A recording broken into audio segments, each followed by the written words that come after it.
আয়াত ৯০ قالوا أئنك لأنت يوسف قال أنا يوسف وهذا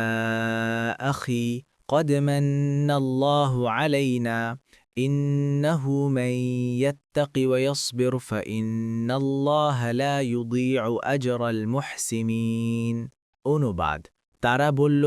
তবে কি তুমি ইউসুফ তিনি বললেন আমি ইউসুফ এবং এ আমার সহোদর আল্লাহ তো আমাদের উপর অনুগ্রহ করেছেন নিশ্চয়ই যে ব্যক্তি তাকওয়া অবলম্বন করে এবং ধৈর্য ধারণ করে তবে নিশ্চয়ই আল্লাহ মুহসিনদের শ্রমফল নষ্ট করেন না তাফসীর ১ নম্বর ফুটনোটের বিবরণ এরপর ইউসুফ আলাইহিসসালাম বলেন আল্লাহ তাআলা আমাদের প্রতি অনুগ্রহ ও কৃপা করেছেন তিনি আমাদেরকে নাজাত ও কর্তৃত্ব প্রদানের মাধ্যমে বিরাট অনুগ্রহ করেছেন কুরতুবী তিনি আমাদের কষ্টকে সুখে বিচ্ছেদকে মিলনে এবং অর্থসম্পদের স্বল্পতাকে প্রাচুর্যে রূপান্তরিত করেছেন নিশ্চয়ই যারা পাপ কাজ থেকে বেঁচে থাকে এবং বিপদাপদে সবর করে আল্লাহ এহেন সৎকর্মশীলদের প্রতিদান বিনষ্ট করেন না ২ নম্বর ফুটনোটের বিবরণ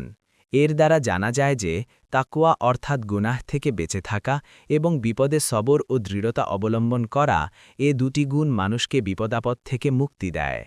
কোরআনুল কারীম অনেক জায়গায় এ দুটি গুণের ওপরই মানুষের সাফল্য ও কামিয়াবি নির্ভরশীল বলে উল্লেখ করেছে বলা হয়েছে যেমন ওয়াইন তাসবিরু ওয়া তাত্তাকু লা ইয়াদুররুকুম কাইদুহুম শাইআ অর্থাৎ তোমরা যদি সবুর ও তাকওয়া অবলম্বন করো তবে শত্রুদের শত্রুতামূলক কলাকৌশল তোমাদের বিন্দুমাত্র ক্ষতিসাধন করতে পারবে না সূরা আলে ইমরান ১২০